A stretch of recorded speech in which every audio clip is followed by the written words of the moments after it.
Kung naniniwala ka lang sa Biblia, hindi ka gagastos ng bilyon-bilyon para pumunta ka sa Mars, maghanap ka ng titirahan.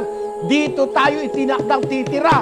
Pag sa Mars ka pumunta, wala kang makikita ron. Ginagastos nyo lang ang pera. Ang daing nagugutom. Mga ateista, hindi naniniwala sa Diyos. Maniwala kayo sa Biblia. Ang tao, nilikha ng Diyos sa lupa. Ito ang ating tahanan. Maghanap ka ng tao sa iba pang parte ng universo, hindi ka makakakita. Naghanap nga sila eh. Ang kanilang nakita, ano? Sabi ng scientifico, hindi kami may sabi. There is less than one chance.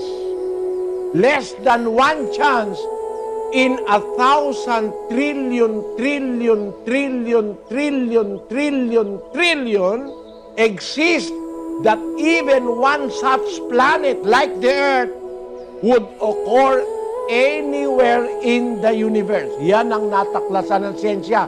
Bakit? Hindi pa sila naghahanap ng ibang planetang may tao.